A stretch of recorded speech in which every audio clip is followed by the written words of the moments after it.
Hey guys, welcome back. In this video I want to take a look at some of the tools of the ambient trade. Obviously you can use whatever you want, but there are some common themes that you will see coming up time and time again, some software that people use regularly to make this kind of music, and these are some of the choices that I have made as well. So this is not an exhaustive list by any means, but it's just some of the things I use regularly. So let's get straight into it.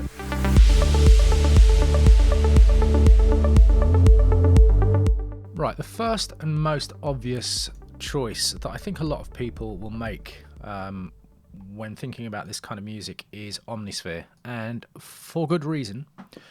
So a lot of I think ambient music had its biggest surge in popularity, I feel, in the 90s. There was a lot of acts. I mentioned Enigma before, who again were very much beat driven, drum driven, but they were one of the pioneers of this hyper lush, intensely reverbed, massive soundscape.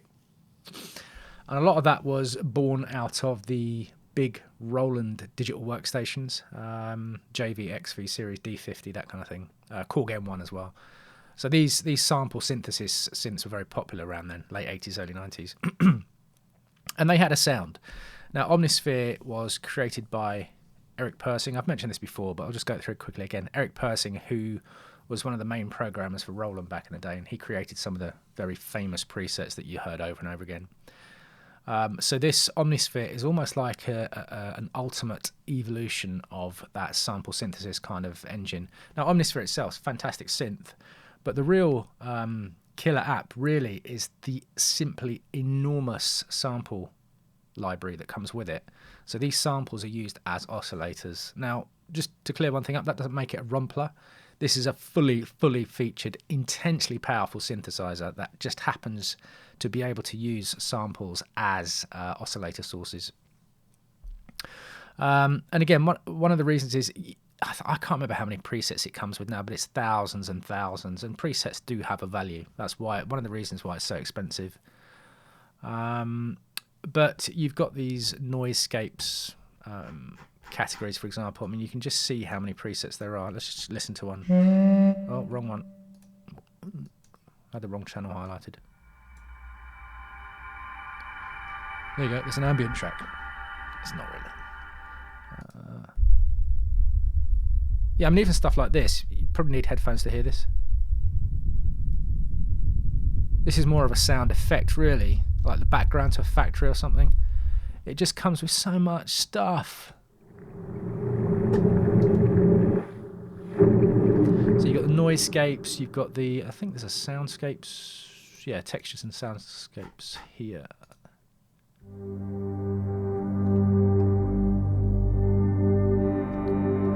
Just all this stuff going on. But because of that, because of the just massive list of this kind of sound that you can just... Hello? Oh. This massive list of textural sounds that you get included with Omnisphere, I think that's one of the reasons why it is such a widely used plugin. It does include the old was it Atmosphere, their previous plugin? I can't remember. You probably see it come up somewhere.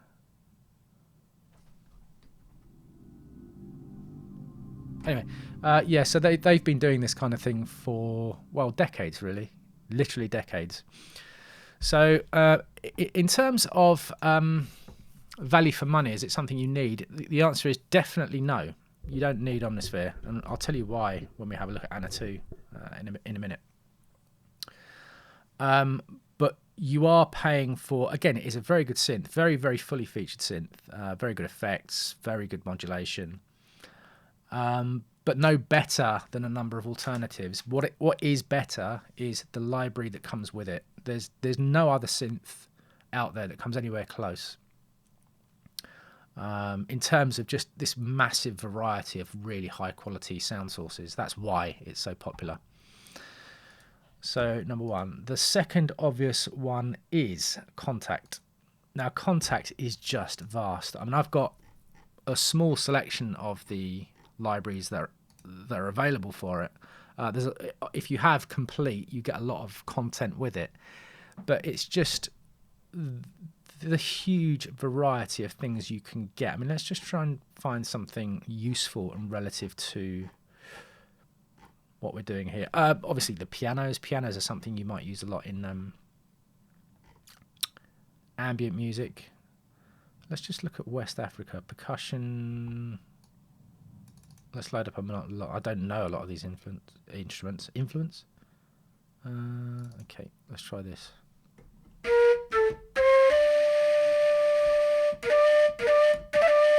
Right, what you'll see here, just look down at this section here. These parts of Contact are called key switches. We will go into key switches. I'm going to do a specific video on key switches because I know it's quite confusing for a lot of people. I'll probably quite a short video, maybe 5 minutes, but I'll just explain what they are. But this kind of thing,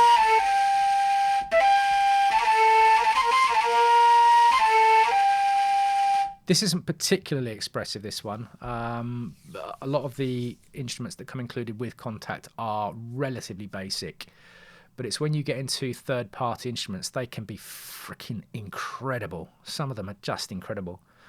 And remember when I did organic earlier? This is how you inject some of that organic feeling into your ambient tracks.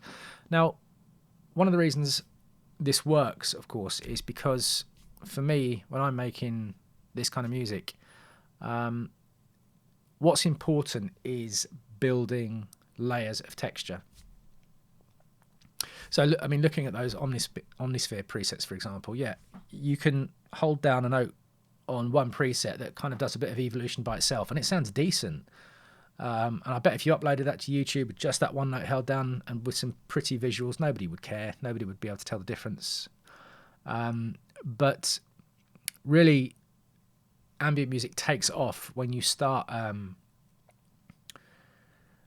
including different kinds of textures. So you have this synth-based element, you have this sample-based element, then you have these realistic instruments. When you start building those together, it can become quite magical. So I'm not going to spend too long on the variety of what's available in Contact. I mean, even what I've got here, you're talking about hundreds of gigabytes of samples I've got here. The Spitfire orchestral libraries are fantastic. Yeah, I mean, it's just such a Pandora's box of inspiration. So Contact, if you don't have it, Contact isn't worth buying by itself, but as a part of Complete, if you kind of, Complete isn't necessary, but there's a few things in it that it's only worth buying. It's only worth getting Contact as part of Complete, I think, anyway. Quite expensive, you know. Omnisphere and Complete, you're talking about €1,000, $1,000, but it is what it is. Complete's always on sale though. Twice a year, it's much cheaper. Now the next one is something called Engine. Now this is, if you look on the Best Service website, Best Service do a really cool selection of sample libraries, and they've moved away from using Contact. I mean, Contact is ubiquitous and very popular, but it has its own issues. You have to pay for the licensing to have your libraries imported into Contact if you want people to be able to use the free Contact player. So Best Service have decided not to go that way. And one of my favourite libraries, actually, I've got a couple of their libraries, is I've got Desert Winds and Epic Worlds, Cinematic Landscapes. But Desert Winds, this Duduk, oh my god, I love this. Where are we? I always do this.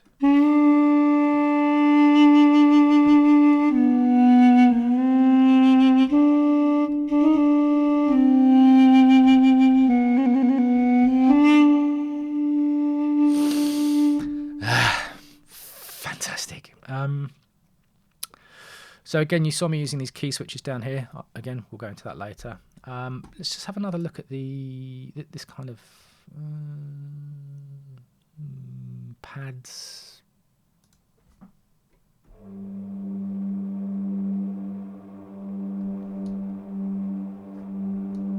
You know, lots of that kind of thing. Let's choose another one. No, ambiences. Or ancient flutes.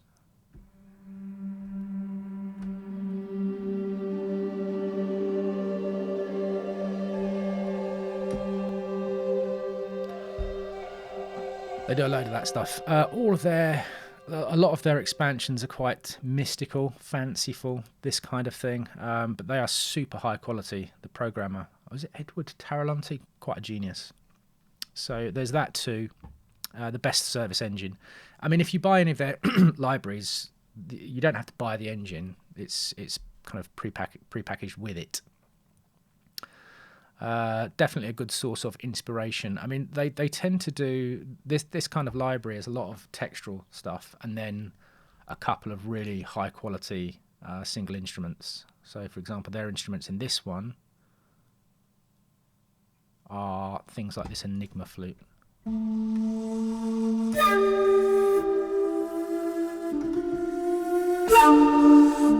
you hear its velocity switch? So if I do it gently,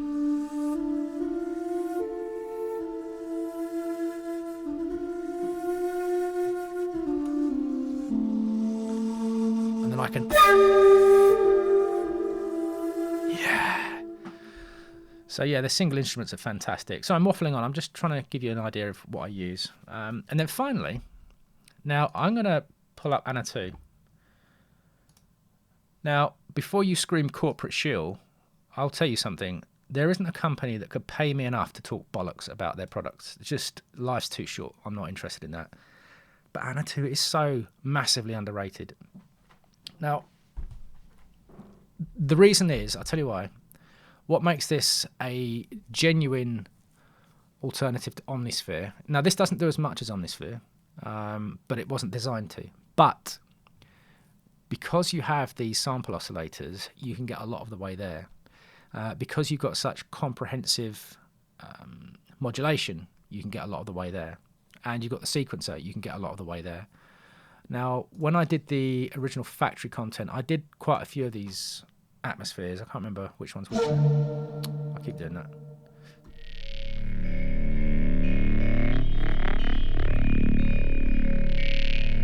Let's just go through a few.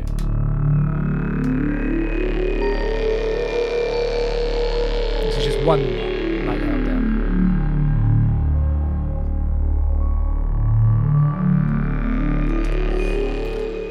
And it's this kind of modulation and sample-based synthesis that really does create a lot of the magic that you hear in ambient music. Yeah, this kind of thing.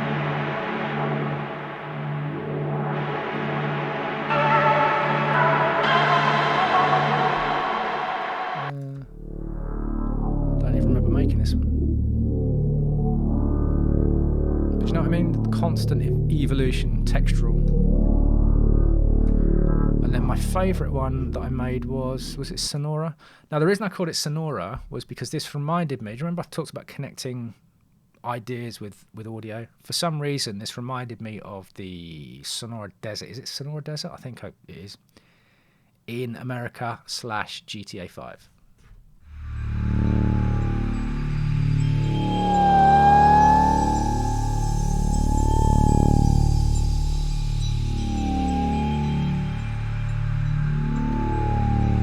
It's this. Which oscillator is doing it?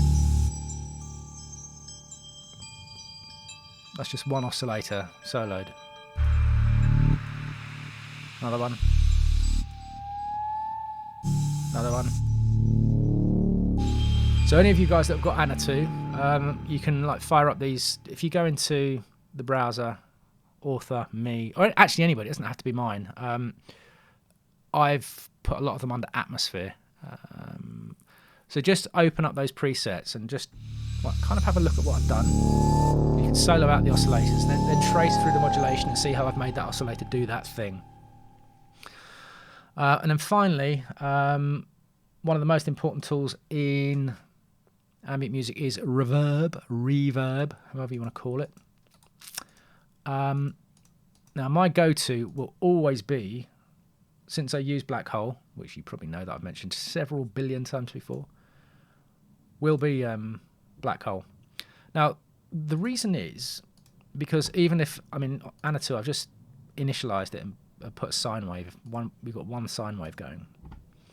But the reverb itself is almost a texture and instrument in its own right. So let's just smash it quite hard. But even with just a sine wave,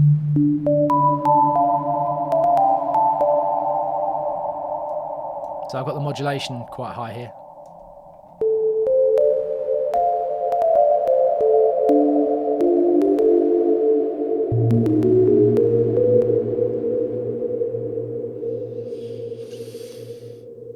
Right, that's why I like Black Hole. So yeah, find yourself your favourite reverb. A lot of people are using the FabFilter one, which I don't...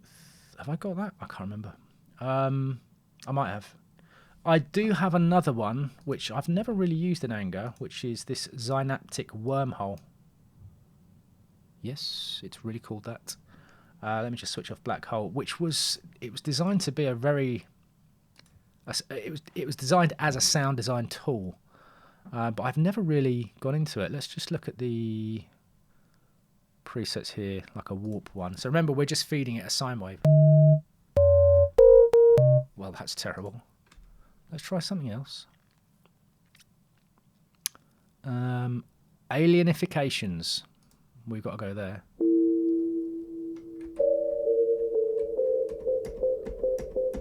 There's massive latency on that. Jesus, 178 milliseconds. Okay, we won't be using that. Yeah, interesting though. Goodbye. I'll stick with Black Hole. What's the latency on Black Hole? 0.17 milliseconds. That's more like it. So yeah, just me waffling on about the tools of the trade. Now, again, like I said, this is completely non-exhaustive. There are lots of other tools you could use. Even to the point where you could use the tools built into your DAW. And just some experimentation. You don't have to do this. One thing I will say, there's going to be quite a lot of sample use in a lot of the ambient music. I will use some as well. But once you start filtering and reverbing samples, they can sound completely different. So, and you can get some quite unpredictable results. I will, again, I'm going to reference some of my own stuff, and I'll show you some of the weird sample sources I've used. So anyway, waffling on, let's end this video, and I will see you in the next one. Cheers.